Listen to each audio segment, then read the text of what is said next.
tus programas favoritos con mayor nitidez. Con tecnología de última generación. Llegando más lejos.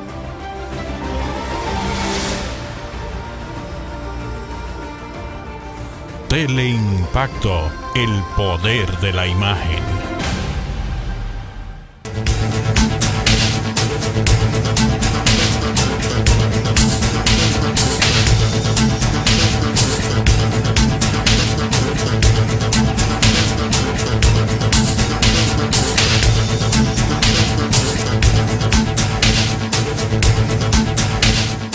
Bien, señores, bienvenidos a otra entrega de Sondeo.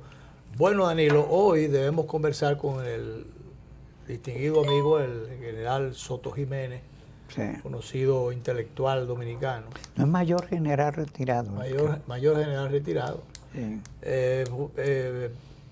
Porque tú sabes que el rango de el ministro de la Fuerza Armada le corresponde el rango de teniente general. Sí, pero ese transitorio. Pero es un rango transitorio porque el rango le corresponde a la institución. Sí, sí, y a la posición. Claro, que tú sabes que en algún momento, en el primer gobierno del presidente Fernández, le recomendaron no sé quién se le ocurrió, pero fue una mala orientación, confirmaron el rango de teniente general, creo que era el general Paulino, fue el primer secretario de la Fuerza Armada en el gobierno de Leonel. Yeah. Y entonces lo confirmaron, después pasó como asesor militar. Pero recuerdo yo que conversando con Iván Oleaga, que fue después ministro en su momento, fue secretario de Fuerza Armada, pero ya cuando él, amigo mío, en lo personal, cuando después él fue como asesor militar, me estaba hablando de que ese era un error, Sí. había sido una mala orientación que le habían dado al presidente, por cuanto si el rango es de la institución, entonces no va a tener de que un teniente general titular de la institución Sí, sí. y una docena de tenientes generales, incluso retirados ya, pero con el rango que no le corresponde. No. O sea, los generales son generales y cuando lo pasan por A la honrosa condición de retiro. no, cuando son titulares, Bueno, sí. entonces son mayores generales. Así. Ahí, eso sí lo pueden retirar Con ese rango. Pero no puede haber, como fue una vez que hicieron al jefe de la policía, era porque habían unos problemas ahí, que entonces, bueno, pero si hay un pugilato y un asunto que había problemas con el ministro, entonces, bueno, le dieron el rango. Fue en el gobierno de Leonel también, y esa fue una mala asesoría. Sí. Le dieron el rango al jefe de la policía de teniente general. Eso fue incorrectísimo. Sí. En ese punto, en ese primer gobierno sobre todo, el doctor Leonel Fernández no tuvo los asesores militares debidos. Claro. No, Claro. Y sobre todo porque tampoco tenía los guardias, no tenía el ascendiente militar en ese sector, el arraigo en el sector, pues él, primero muy joven, y segundo, el PLD no había sido gobierno. No, el único que decía conocer todos los misterios de la guardiología, que siempre lo dudé, era Euclides Gutiérrez Félix. Sí. Porque su papá había sido capitán pero ¿y qué fue un capitancito? Capitán y profesor de idioma. Sí, y en la era de Trujillo. Sí. Eso quedó muy atrás. Eso eran cosas de él, pero no porque realmente... No. Eso en la práctica y en la actualidad, con la modernidad, con todas esas cosas, el avance ha sido mucho. Sí, Entonces, sí. Porque tú fuiste una vez te pusiste un uniforme. No, eso no es. No. Eso eran cosas del profesor Euclides. Mira, Luis, antes de seguir adelante, vamos a presentar nuestros respetos y pesares por el fallecimiento de Virgilio Bello Rosa, nuestro amigo. Sí. Un gran hombre, un ciudadano ejemplar, que murió esta madrugada. Sí. Fue un ciudadano de trayectoria, varias veces. Bueno, ayer, porque ya anoche ayer. El día de ayer, porque ya anoche había circulado la información de su muerte. Y le iban a exponer en el día de hoy en la funeraria Blandino. Un hombre, un ciudadano ejemplar. Sí, un hombre bueno. Un hombre bueno. Yo tuve una larga relación con y él. fue un gran procurador de la República, el primer procurador en el gobierno de Hipólito Mejía. Sí, sí. Cuando realmente el Ministerio Público en esa etapa que funcionó con respeto, con apego a la institucionalidad, fue en su gestión. Fíjate que inclusive al final él terminó renunciando, cogió y se fue, Sí. porque habían cosas que se estaban haciendo con las que él no estaba de acuerdo, o que se quisiera que se quería que se hiciera, que él no estaba de acuerdo. Y él, respetándose, se fue para su casa y dejó del cargo. No, y él, mira, pues, durante nuestra etapa universitaria tuvimos esas relaciones conflictivas que eran producto de los atarismos de la época. Pero en esa época, él fue de la gente que se jugó la faja defendiendo a izquierdistas que caían presos. Y defendiéndolo de gratis, por demás. Claro, como abogado. Sí, sí. Entonces los defendía. Aquí hubo mucha gente que defendió Héctor Cabral Ortega. Él echó toda una vida en eso. Sí. El doctor Cabral Ortega. Realmente hubo gente que se dedicó y se caracterizó por justamente la defensa de esos muchachones que defendían algunos fueron muy románticos. Yo no sé en el caso tuyo. No, yo siempre fui racional. Porque algunos llegaron a los extremismos. Sí. O al extremo de situación. No, porque hubo gente ganada por ese complejo heroico. Por ejemplo, fíjate, yo creo que, y conocí a Mauri Germán Aristi, él era un hombre muy inteligente y capaz, pero se vio ganado por ese complejo del heroísmo. Y evidentemente él tenía aquello bien puesto. Y se arriesgaron. Se arriesgaron demasiado. Demasiado. Claro. Y hicieron acciones que de verdad resultaban demasiado reñidas con las situaciones. Y bueno, la juventud, el ímpetu, la energía, la fuerza de la juventud llevó a mucha gente a convertirse en héroes y en mártires. Son cosas diferentes. Pero bueno, se parecen, son familias, pero bueno, porque ahí está el caso de Manolo. A Manolo, alguna gente, ahí salió una información reciente de que Inver Barrera había aconsejado a Manolo de que no se fuera a la montaña. Mucha gente le dijo que no. Igual que recientemente me enteré de una información de fuente de alta credibilidad, que hubo un grupo, lógicamente de los Estados Unidos, que trató de convencer a Camaño que se fuera a la Universidad de Oxford a hacer un curso de ciencia política, tranquilo, que aprendiera ciencia política. Mira, fue una buena recomendación porque el tiempo pasa y se modifica. Y los estudios moderan muchas cosas. Claro, y se modifican las circunstancias, los escenarios. Por ejemplo, el caso de don Antonio. Si don Antonio, vista las cosas después de, incluso el fracaso de algunos proyectos de gobierno, el caso de Jorge Blanco, por ejemplo, fracaso en algunos aspectos, se quedó corto con respecto a lo que fue el gobierno democrático de don Antonio Guzmán, y para los fines y don Antonio quien rescató, asumió la presidencia en una situación sumamente difícil. Claro, real, y efectivamente fue un gobierno de transición. Sí. De aquella situación que se heredó. Transición y respeto. Y respeto. Y realmente, que escribió alguien un artículo recientemente donde decía que realmente a quien le correspondía de manera meritísima el reconocimiento como padre de la democracia era don Antonio, porque don Antonio hizo esfuerzos extraordinarios de politizar las Fuerzas Armadas, quitar la ley aquella, el impedimento de que la ley anticomunista, la ley anticomunista de viajar a los países, y además de escarcelar a los presos políticos, que fue Balaguer que llegó a decir que no habían políticos presos políticos, sino políticos presos. Sí. Si no fue él, lo pusieron a decir eso.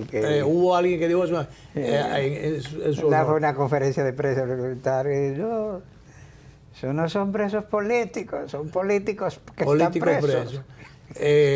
bueno, que eran las dos cosas, porque ellos eran políticos. Claro, pero claro. bueno, de todas maneras, hubo, lo que iba a decir es, si don Antonio no se suicida, realmente la convicción de mucha gente era de que hubiese vuelto a ser presidente. Hubiese vuelto a ser presidente. O sea, Eso- las circunstancias lo iban a llevar de nuevo. Y te voy a decir algo que yo creo que no había dicho en público.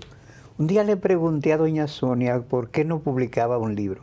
Hay un libro que se llama Memoria de una democracia, un libro inédito, donde está el gobierno de don Antonio, día por día, mes por mes.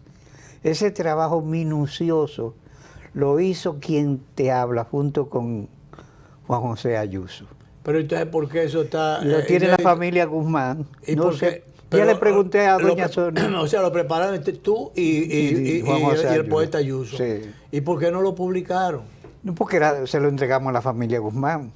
Oh. Entonces, de un día Pero encontré a doña sería Sonia. interesante porque eso había que publicar. Yo creo que sí.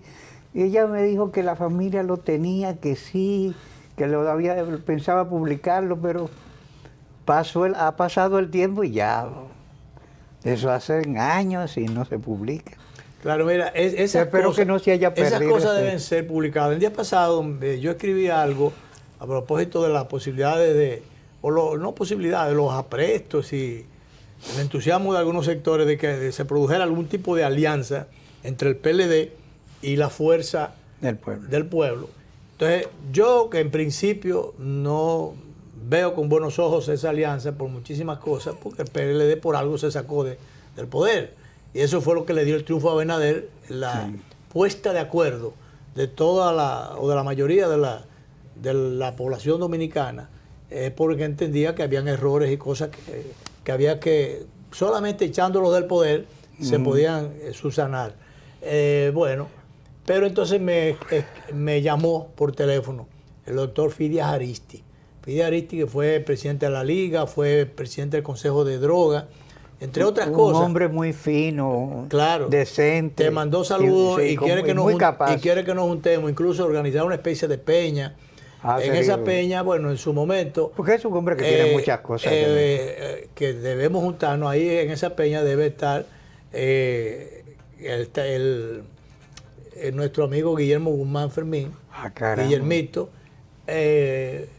Freite, amigo comunicador, Sí, Alfredo Freite, y entonces me decía Freite, pero mira, ahí también, y de ahí no debe faltar el general Soto Jiménez.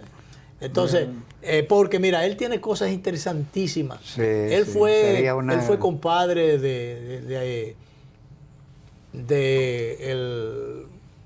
el amigo primer director que tuvo el Centro Mica, Ángel Miolán, y uno de la gente, de los fundadores del PRD, que no vino, la trilogía que vino fue Miolán, Silfa y Castillo. Castillo.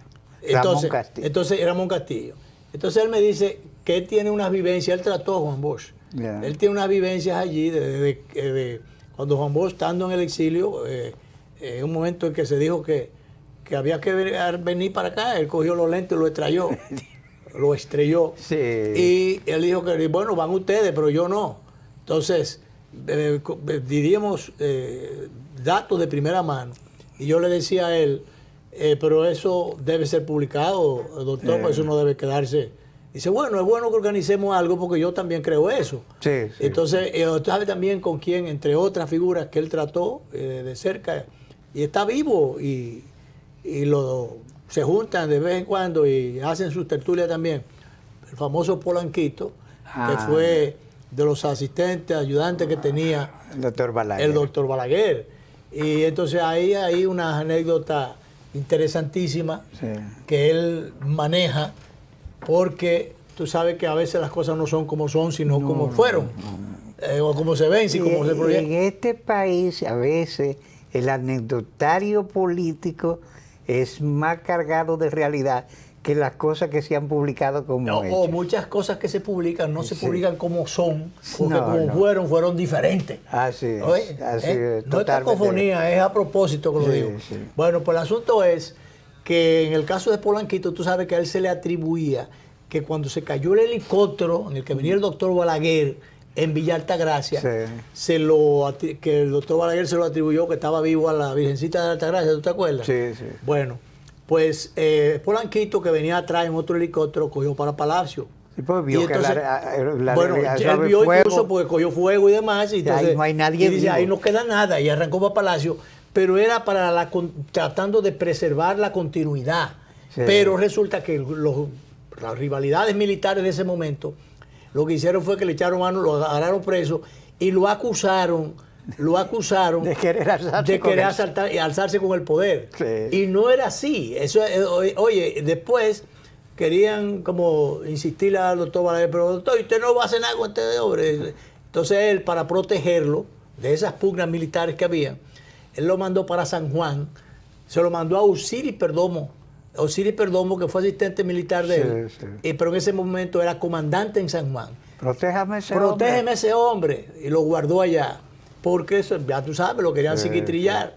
Entonces, fíjate como esas cosas, con Polanquito hay que hablarlo algún día, en algún momento, porque hay gente que de tiene cosas que decir. De Polanquito se vendió una idea totalmente, en muchos aspectos, equivocada. bueno, como un come hombre. Bueno, hablaban de que, bueno, que él desayunaba con un ciudadano y antes de acostarse con otro. Sí. Esa fue la idea que se vendió. Comunitas a las planchas. Sí, algo así. Entonces le atribuían muchísimas cosas. Y entonces, como fue eso, que le atribuían que él iba, dice, no, es lo contrario, fue para preservar la continuidad, o en aras de la continuidad. Y entonces esas son cosas que hay que contarlas, que decirlas en algún momento, para conocimiento de los que no fueron testigos oculares. Mira, a propósito de eso del helicóptero, yo estuve ahí en el punto donde cayó el helicóptero. Yo era reportero del periódico El Nacional. Y en aquel momento... En un momento que los reporteros tenían que ir, como decía uno, al lugar de los hechos. Entonces, yo estuve ahí, donde cayó el helicóptero del doctor Balaguer. Fui testigo, no cuando cayó el helicóptero, sino después de estar el helicóptero en el suelo. Entonces, recuerdo que nos llevó Aliro Paulino. Aliro Paulino era una persona de la casa del doctor Balaguer, muy ligado a los medios de comunicación, escribía una sección de carácter diplomático, si se quiere. Vivencia diplomática. Una especie de memorabilia de la vida diplomática. De la vida diplomática. Escribía esa columna. Escribía con cierta gracia. Escribía esa columna y creo que hasta llegó a elaborar un libro sobre ese tema. Entonces Aliro era muy querido en los medios de comunicación. Él tenía su balaguerismo aparte, pero tenía sus relaciones con los medios de comunicación. Y entonces escogieron a Aliro Paulino para que llevara a los periodistas de determinados medios, porque eso no era que se llevaba a todo el mundo, con esas cosas así, de cierto tamaño, en la institucionalidad del país, se llamaba a determinados medios. Bueno, pues a mí me tocó el privilegio de estar presente en el sitio, vi el helicóptero en el suelo ya, vi algunas situaciones que se produjeron. Recuerdo que, y el que estaba cuidando el helicóptero o el lugar, era Cookie Marte, que después era coronel en ese momento, llegó al generalato después. Cookie Marte, y fue su jefe del ejército. Cookie Marte era hermano de Cristóbal Marte, ligado al deporte, que fue ministro de deporte. Y de doña Liceló. Y de Liceló Marte de Barrio. Que fue presidenta de la Cámara de Cuentas. De la Cámara de Cuentas y fue vicecanciller, entre otras cosas. Bueno, recuerdo que... Una mujer que fue pionera en varias cosas. Recuerdo que él estaba ahí cuidando... Mira el director. Mira. Bueno. Palma salvó la vida de Balaguer. Bueno, él dijo que fue la Virgencita de Altagracia. Sí. Pero la palma la puso la Virgencita de la Altagracia. Pero lo cierto es que el helicóptero cayó y cuando Polanquito vio el fuegazo y el asunto y cayó, y bueno, pues... y después un carro público. Yo creo que el doctor Fidias Aristi, que un día de esto va a tener que venir a hablar de eso aquí, conoció a Me dice, yo te voy a contar el asunto del carro público. Porque Balaguer regresó en un carro público. carro público. Cogieron un taxi, salieron a la vía y cogieron un carro. Porque el helicóptero siguió. Pues El yo, otro bueno, helicóptero, el de Polanquito, porque le digo, bueno, ahí no quedó nada. Ajá. Porque para los fines lo ideal era que se hubiera... Porque si hubiese quedado herido el doctor Balaguer y era salvable si se llevaba a una clínica, entonces, bueno, había que tirarse ahí, buscar un llanito ahí, tirarse ahí. No, pero entonces se pensó, bueno, aquí se perdió todo, ahí no quedó nada. Y arrancaron para Palacio. No sé cómo Polanquito, que más retenía para preservar la continuidad. Yeah. Pero entonces habían algunos que lo estaban esperando. Y bueno, hay parte de esas cosas que son historias patrias. Sí, ahí tú sabes que uno espera que esa gente no deje de eso al vuelo y que escriba. Porque hay gente que hay buena memoria. Por ejemplo, Cayetano Rodríguez del Prado, que fue de izquierda, escribió unas buenas memorias. Son de las mejores. Yo soy lector del libro de memorias. De las mejores memorias políticas que se ha escrito en el país está la de Cayetano Rodríguez del Prado. Por objetivo, porque incluso toca debilidades que él tuvo en un momento. Yo tengo mucho tiempo que perdí el contacto con él. Y él estuvo en algún momento. Yo no sé si tú estabas en el programa cuando ya en ese tiempo. Yo llegué a llevarlo un par de veces cuando estábamos en La Pastel. Voy a ver si hago una diligencia, porque hay un compañero de estudio de él que vive cerca de casa, sí, que somos muy amigos. Sí, bueno, vamos a hacer una pausa para dar entrada, que ya nuestro querido invitado, Real Soto Jiménez, está con nosotros. Estamos nosotros rellenando aquí, pero rellenando, quien va realmente... en lo que el estelar llegaba. Eso es. Así que vamos a la pausa, regresamos inmediatamente con nuestro distinguido invitado del día de hoy, que ya lo anunciamos, y vamos a hablar largo y tendido, porque él es un hombre de grandes luces, como el país sabe. Así que vamos a la pausa.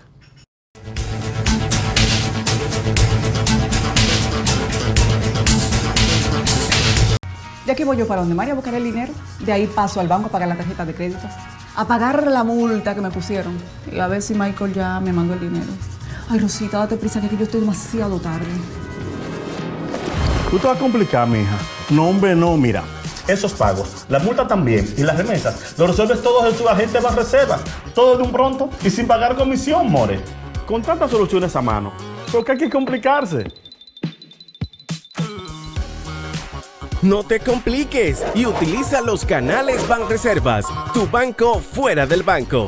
Banreservas, el banco de todos los dominicanos.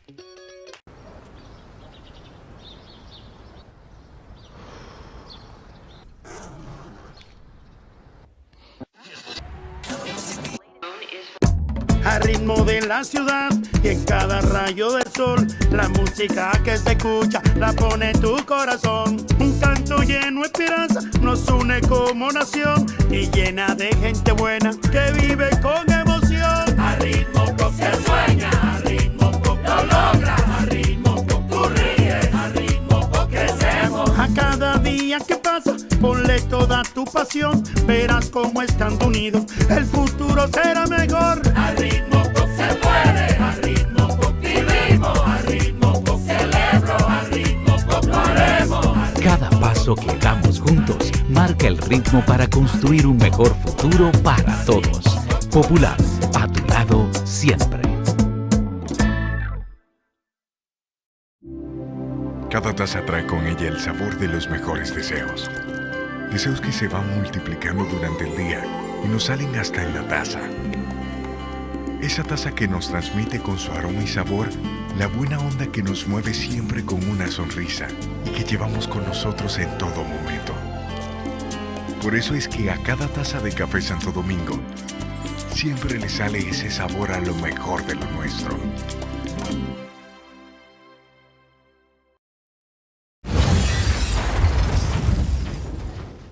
Este es Niels.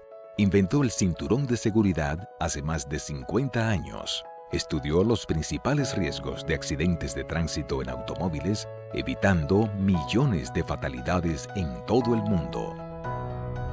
Como Niels, En la Superintendencia de Bancos también trabajamos para protegerte, velando por tus derechos y reduciendo los riesgos a través de la supervisión y la regulación bancaria. Porque cuidando del sistema, cuidamos de ti. Superintendencia de Bancos de la República Dominicana, por un sistema financiero sano y para todos. La acróbata. La malabarista. La superpoderosa. La manager.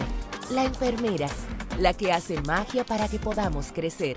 A todas las madres vamos a celebrarlas como nunca a través de El Cariñito, especial para mamá, con un bono de 1.500 pesos para 1 millón de madres, asistencia médica, ferias alimenticias y mucho más. Con El Cariñito que merecen para que vivan mejor. ¡Que vivan las madres! Más información en www.presidencia.gov.do. Gobierno de la República Dominicana.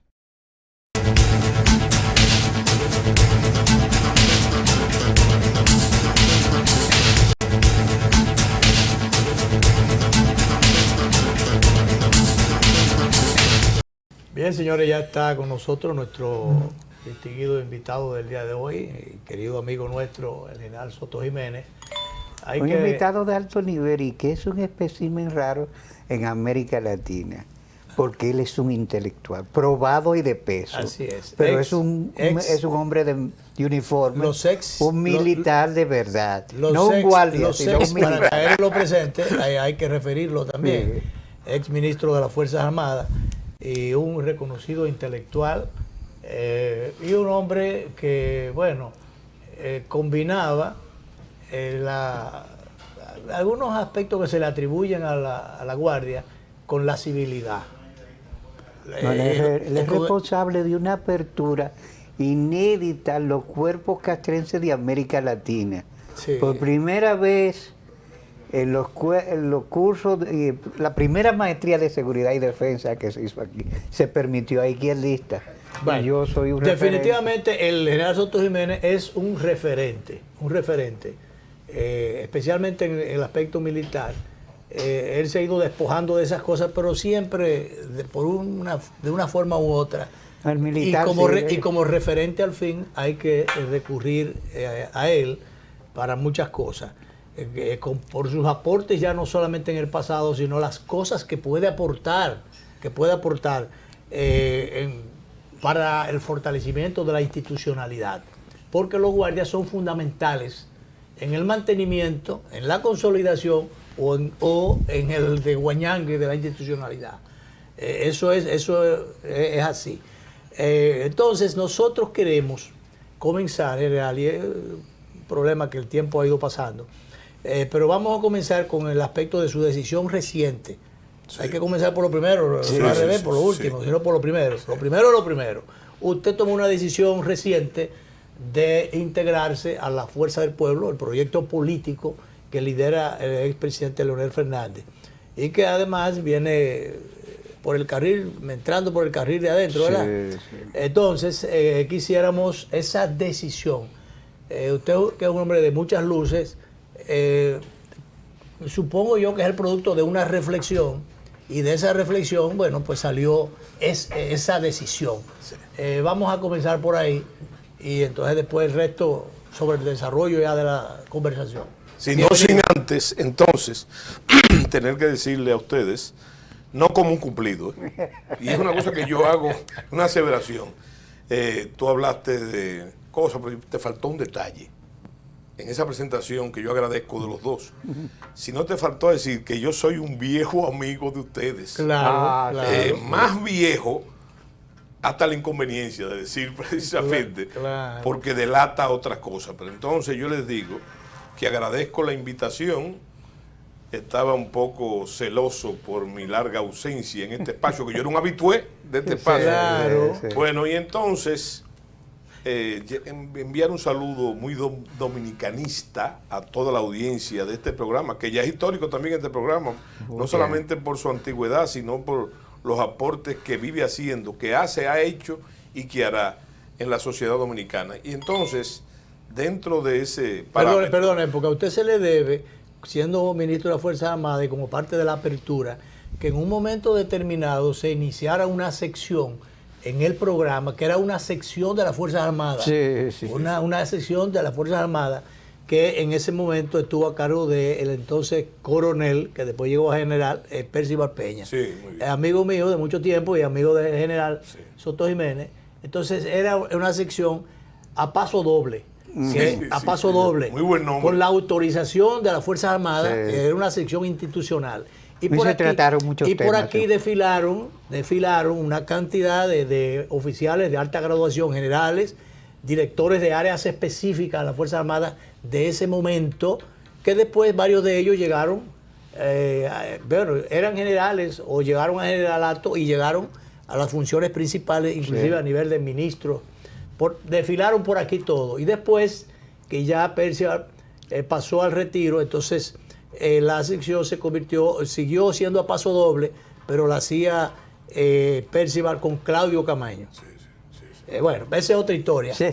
Pero, y otra reconversión. Así es. Bueno, ya le dije que un saludo muy dominicanista a toda la audiencia, pero también un saludo efusivo de parte de la Fuerza del Pueblo, organización a la que yo pertenezco. Entonces, inmediatamente yo quiero pasar a responder. Yo podría responderlo muy fácilmente, pero ese no es el propósito ni de ustedes ni mío. Yo creo firmemente, la primera observación, yo no creo en términos políticos en la neutralidad. Ustedes saben que yo tengo décadas, inclusive cuando estaba en el servicio activo, con el tema de la dominicanidad y de la defensa de la nación. Ese es mi gran tema y ha sido siempre.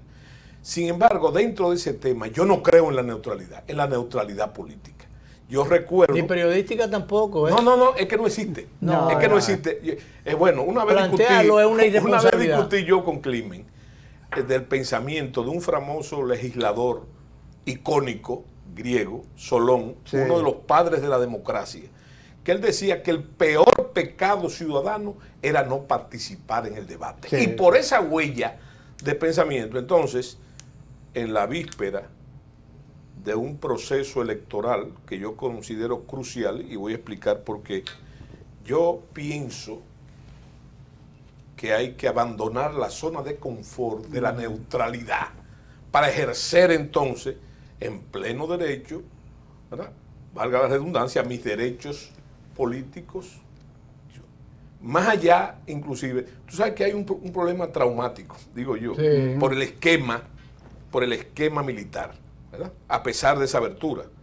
Y hay que hacer la diferenciación. Una cosa es el militar activo, que no puede ser partidista porque lo prohíbe la Constitución, destacando su categoría de obediente fundamentalmente y que en ningún caso puede deliberar. Eso es una cosa, ¿verdad? Ahora, el otro es, que también yo he estudiado muy a fondo, la especificidad del militar en retiro. Porque el militar en retiro ya es un ciudadano normal. ¿Por qué digo normal? No porque los militares sean anormales, sino porque tienen una privación de sus derechos que no pueden elegir ni ser elegidos también. Por tanto, no pueden decidir, entonces. Exactamente. Entonces, pero tienen una madurez y una conciencia. No tienen muchos atributos. Exacto. Tienen muchos atributos que pueden, y yo lo he dicho públicamente, pero no ahora. Estando inclusive activo. Por tanto, yo creo en función de esos atributos debe dar el paso. Yo tuve una vez un diferéndum público donde yo analizaba el por qué los partidos, todos los partidos, tenían muchos militares retirados. Entonces siempre se ve el problema del clientelismo, no es eso. Yo creo que los militares, eso nunca se ha analizado, tienen mucho que aportar a los partidos, pero no como militares, sino como políticos. ¿Por qué? Por los atributos que ustedes han hecho referencia, ¿verdad? En todos los órdenes, comenzando de más alto, que es la estrategia, en los departamentos de estrategia, como también en la organización, en la disciplina, en la unidad de mando, creo que se llama en términos políticos la unidad de criterio.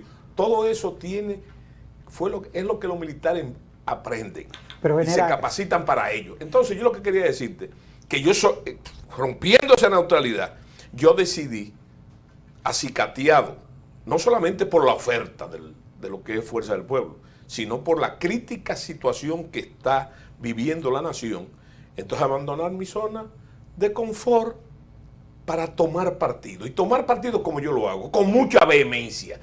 Y recuerdo... Y sobre todo en un momento de ausencia de liderazgo. No, fíjate, hay una ausencia. Sí, fíjese una cosa. Hay un liderazgo en el ejercicio del poder, que es centrado en la figura del presidente Luis Abinader. Y hay un liderazgo en la oposición. Pero fuera de ahí, búsqueme realmente quiénes pudieran ser o quiénes pudieran tener esa condición. Sí, entonces, déjame decirte algo importante, que yo lo aprendí en las mismas lectores de mi amigo Climen, que decía que el puente entre la teoría y la práctica es la organización. sí. Y entonces, eso que tú estás diciendo, o sea que la principal pasión del dominicano es la política. El dominicano ve la política desde el punto de vista deportivo, hasta ese grado, y así se fanatiza. Porque lo ligan con la pelota. Sí, exacto. Pelota Óyeme, con eso hay una historia también que yo le he contado aquí en este programa, de cómo llegó la pelota aquí y por qué. Sí. ¿Verdad? Para tratar, por ejemplo, no puedo desvincularme de ello, metieron la pelota porque siendo la gran pasión la política, la política era diferente en aquella época. Hay gente que dice que cada partido tenía su ejército y era con las armas en las manos, no era con las urnas. En la manigua. En la manigua. Y entonces sucede y viene al caso que a un embajador norteamericano, un enviado norteamericano de apellido Sullivan, se le ocurrió, no era un diplomático de carrera, era de esos diplomáticos que los hay en toda parte del mundo. A la carrera. Y entonces, es un tipo muy práctico, estudió el problema del país y lo que era y la inestabilidad del país se debía a la montonera, a la manigua. Entonces él dijo, bueno, pero esta gente, a los dominicanos, lo que hay que meterle algo que lo apasione tanto. Sí. Y entonces él trajo el primer equipo de béisbol, todo eso, ¿verdad? Tuvo éxito a media, porque ahora el dominicano, en vez de tener una pasión, tiene dos. Pero hay una cosa general, fíjate, el liderazgo político, y Luis se refería al liderazgo político. Pero antes de que nos metamos a fondo, déjalo, Danilo, que responda no, claro. la decisión. Yo le dije, ¿cuál es la decisión? Básicamente, te lo voy a decir en sentido llano, yo creo que hay que construir una voluntad política que resuelva los grandes poemas. Entonces, dentro del imaginario popular, nosotros siempre tenemos los caballos berrendo, los caudillos, galopando en la mente. Y entonces tenemos salida. Cuando nos vemos emboscados por la situación, entonces pensamos en la violencia, en el uso de las armas, en la revuelta. Eso está ahí en el inconsciente colectivo, pero resulta que a diferencia de lo que decía Mao Zedong, que decía que el poder nace de la boca de los fusiles, en la democracia no. Nace de la boca de las armas, de las urnas. Y entonces en ese sentido, yo creo firmemente, fervorosamente, que la fuerza del pueblo con el liderazgo experimentado del presidente Leonel Fernández Reina, entonces va a ser el próximo presidente de la República. ¿Para qué? ¿Para que le busquen un puesto a Soto y a Fulanito? No. Para resolver esos problemas que son acuciantes y graves. Solamente hay que entrar a los periódicos o a las redes para que tú veas que aquí 2 y 3 crisis relevan las otras 3 del día de ayer. Claro. ¿Verdad? Y entonces, ¿cuál es la salida? La salida es esa. Y para aquellos, por ejemplo, general, que han dicho, bueno, pero una persona que fue presidente 3 veces, ¿qué cosa le queda por hacer? ¿Qué puede hacer nuevo? Entonces, yo soy de los que pienso, y yo lo he escrito varias veces en la columna, que él está obligado a renovarse, a reivindicarse, a hacerlo diferente, para hacer el gobierno que él no pudo hacer, no necesariamente por culpa de él, porque hubo muchas cosas, por ejemplo, hubo muchas travesuras que ocurrieron en el gobierno de él, que otros manejaron ese ingrediente de las travesuras. Entonces, él está obligado a hacerlo diferente con la experiencia que tiene, con los contactos, la proyección internacional que tiene, está obligado a hacerlo diferente.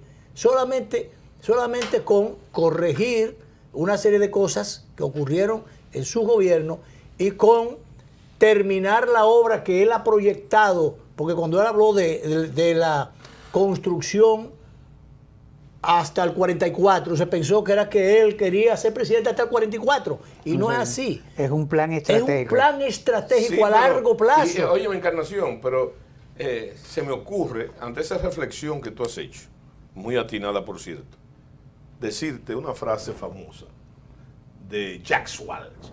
¿Quién es Jack Welch? Jack Welch fue el presidente de la General Electric. No es un político ni nada por el estilo. Él dijo que el buen juicio viene de la experiencia y la experiencia del mal juicio. Y lo que tú has dicho, lo ha dicho de manera expresa el presidente Fernández, de un modo tal que conjura cualquier duda y cualquier demonia que tú puedas tener. Porque lo que tú has enumerado, él lo dijo, en una entrevista de un programa ahí que creo que fue a los Foques, una cosa así. Le preguntaron de qué usted se arrepiente. ¿Sabe lo que dijo el presidente Fernández? Y hay sabiduría en sus palabras. Él dijo, yo me arrepiento sin pensarlo dos veces, lo que muestra su determinación. Él dice, yo me arrepiento de que yo le entregué mi confianza a mucha gente que no se la merecía.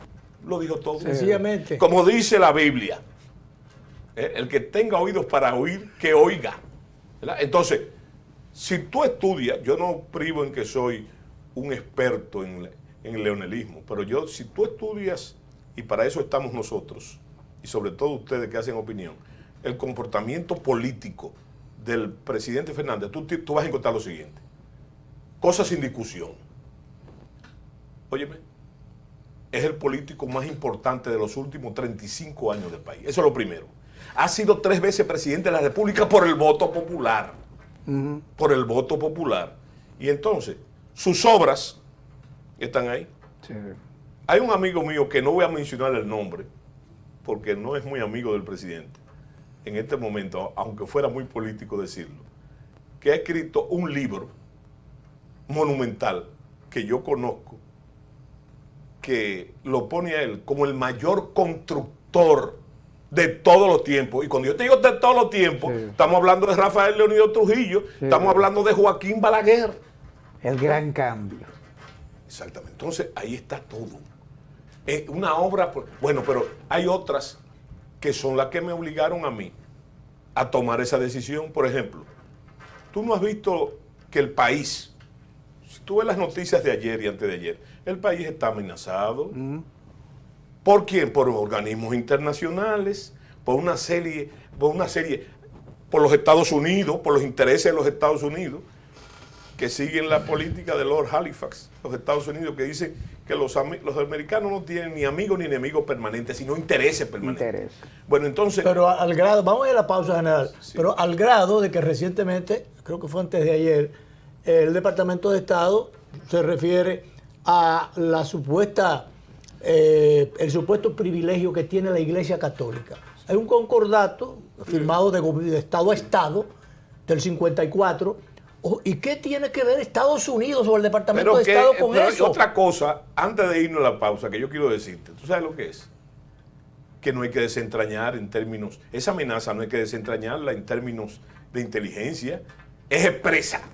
Claro. Esa actitud es expresa. Ahora, para irnos a la pausa, óyeme, ¿a ti se te ocurre un personaje dominicano con mayor experiencia en el campo internacional que Leonel Fernández Reina? ¿Se te ocurre alguno? No.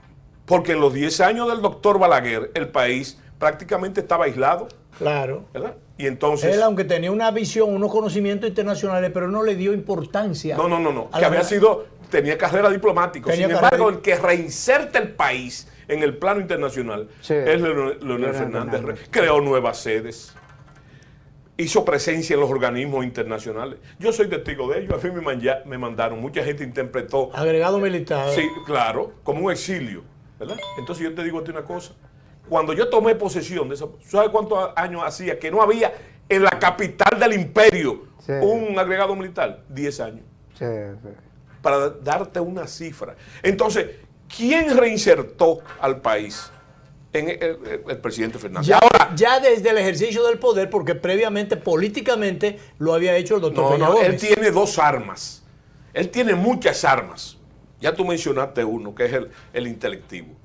Pero ese, señores, el presidente Fernández es un comunicador excepcional, pero académico también, porque esa era su materia como profesor. Ahora, maestro, ¿cuál es la otra arma? Maestro de periodistas. Sí, ¿cuál es la otra arma? Lo que tú has dicho. Tú lo acabas de decirlo.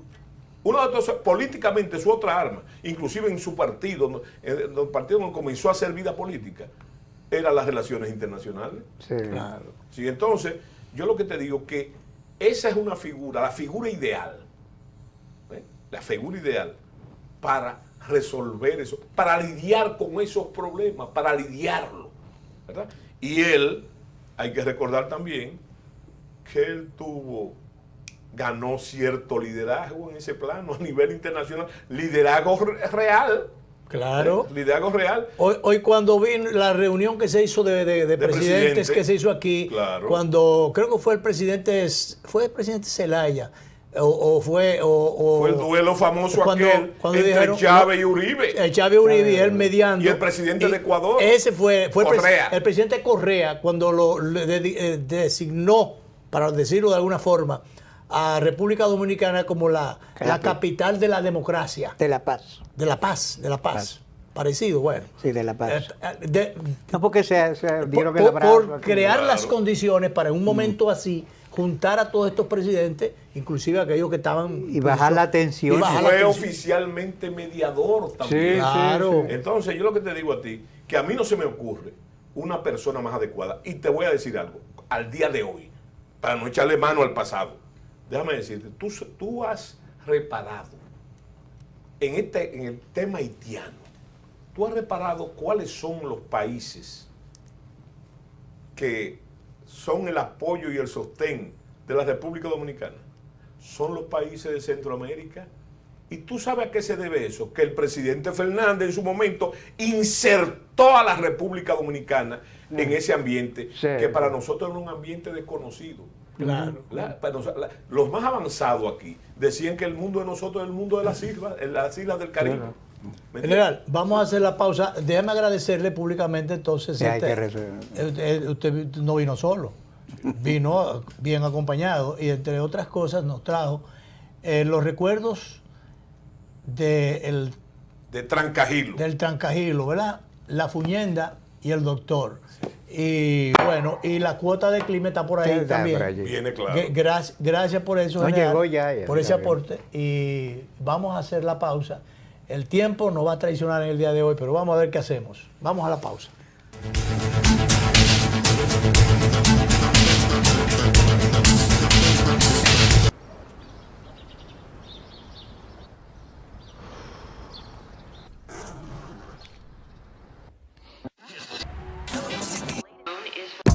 Al ritmo de la ciudad y en cada rayo de sol, la música que se escucha la pone tu corazón. Un canto lleno de esperanza nos une como nación y llena de gente buena que vive con emoción. Al ritmo que sueña, al ritmo que lo logra, al ritmo que tú ríes, al ritmo que crecemos. A cada día que pasa, ponle toda tu pasión, verás cómo estando unidos el futuro será mejor. Al ritmo que se puede, al ritmo que vivimos, al ritmo que celebro, al ritmo que haremos.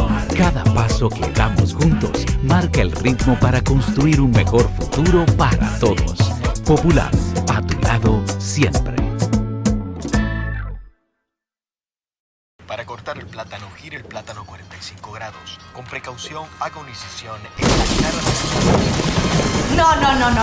La verdad que a la gente le gusta complicarse. Lo mismo pasa con el banco.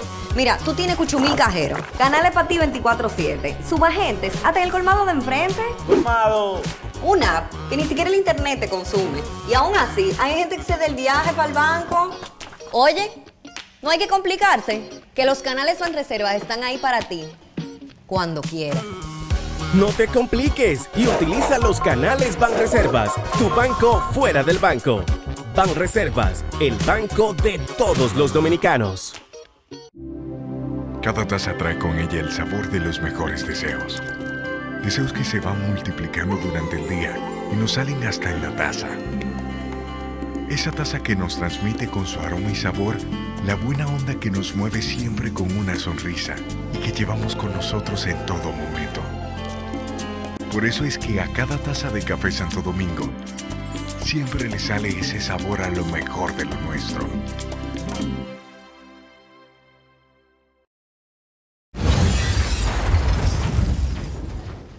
Este es Nils.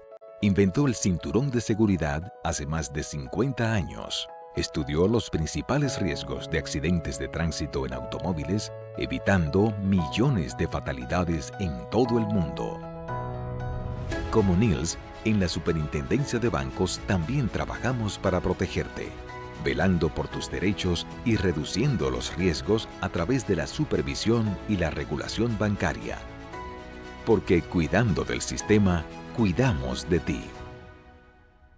Superintendencia de Bancos de la República Dominicana, por un sistema financiero sano y para todos. ¡Ay, qué bello! Yo soy feliz con lo que tengo, más con mi esposo. Bien viejo, se la buscó ahí.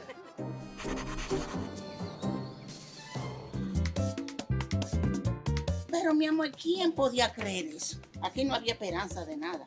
Estoy hoy aquí porque con la entrega de estos títulos mejoramos la vida de la gente, de la vivienda, del hogar, que es una pieza clave. Hoy le toca la victoria. Eso yo lo ponía en duda, porque aquí nunca habían dado título de propiedad. Oh, pero sí, yo se lo digo. Ya ese título es de nosotros. Es un regalo de madre que nos va a dar. Y de padre también. Mucho cambia en la historia. Gracias a Dios, esto es mío. Nadie me va a poder sacar de aquí porque ya me siento seguro. Pero para que ustedes sepan, en el año 2022 entregamos un total de 31.637 certificados de títulos a beneficiarios finales en 22 municipios del país, impactando a más de 126.000 personas y ahorrándoles, porque si no, no lo hubieran sacado, más de 2.500 millones de pesos. Don Luis Abinader, yo le doy gracias a usted. Porque ya uno con un título ya la cosa cambia. Usted es un hombre excelente, fuerte y democrático. Te lo quiero mucho, esos son los deseos de esta viejuca que está aquí.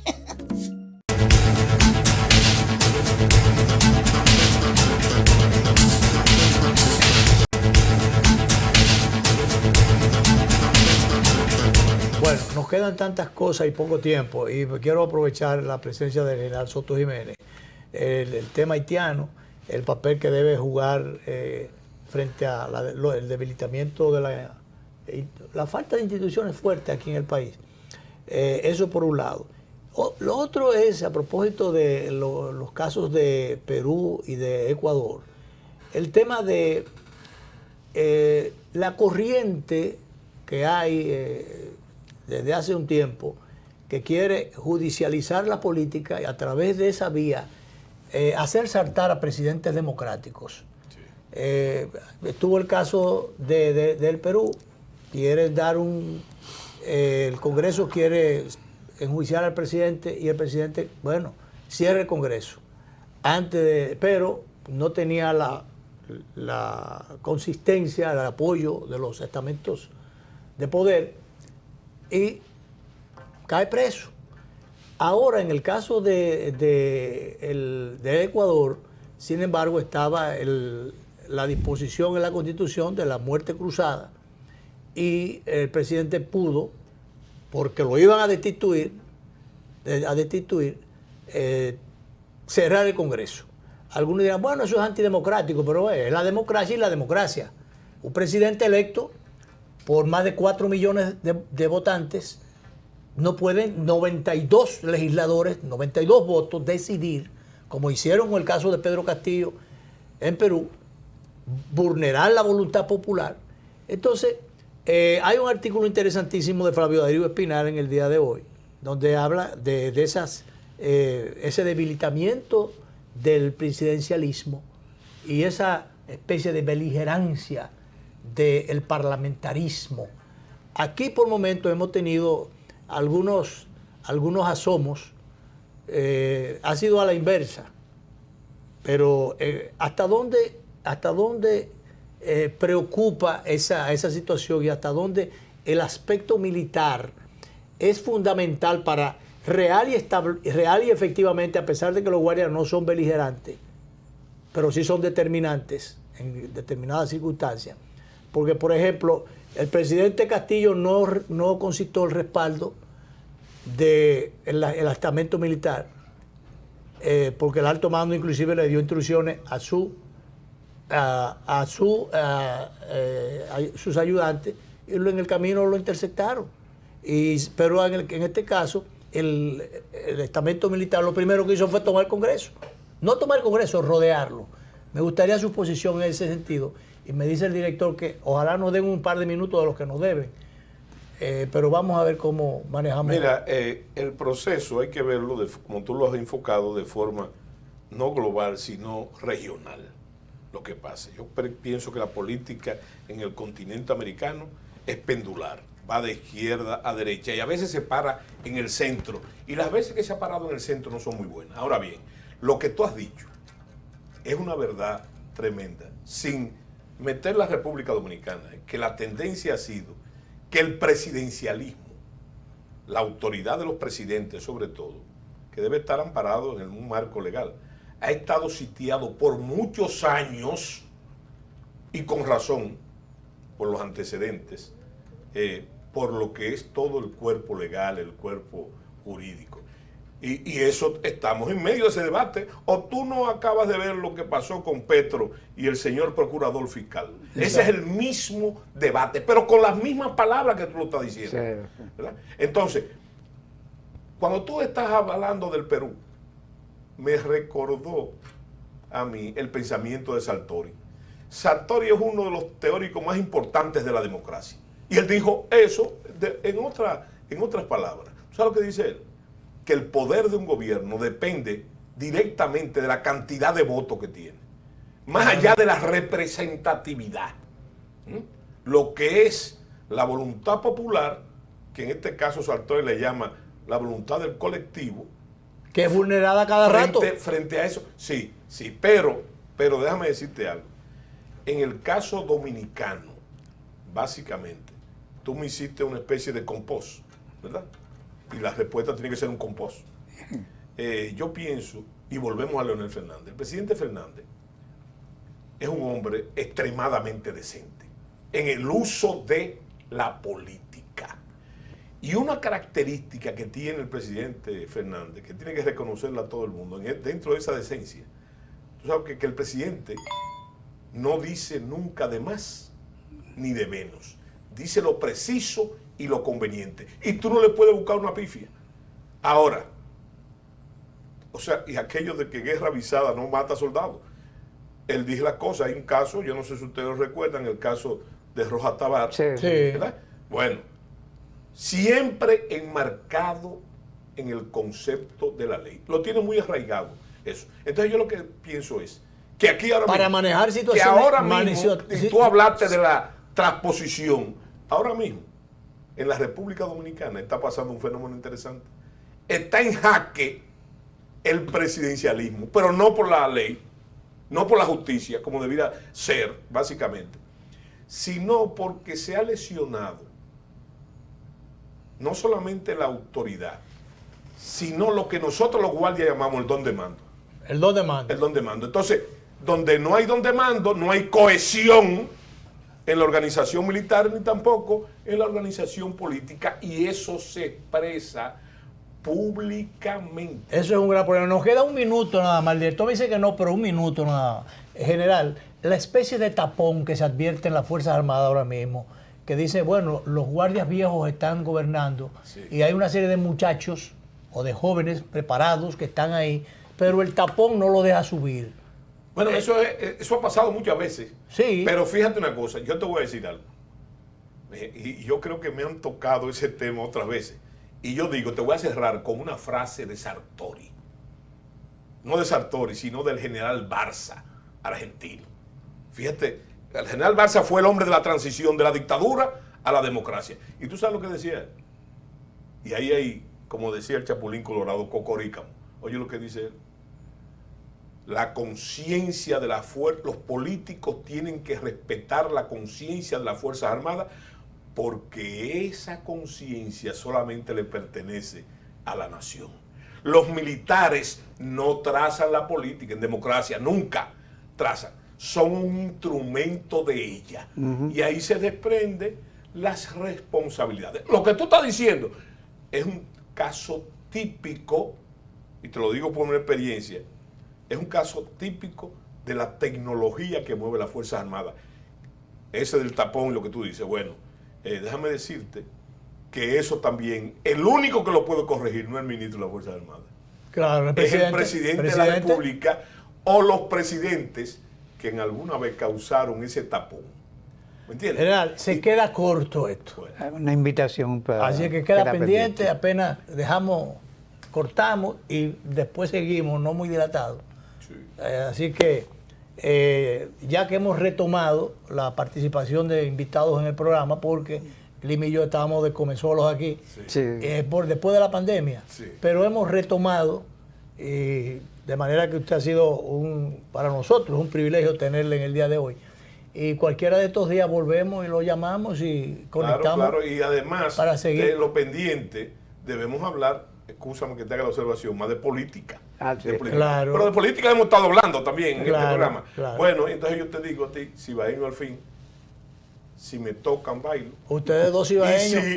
Si me tocan, bailo. Y si me inventan, vengo. Bien. Gracias, director.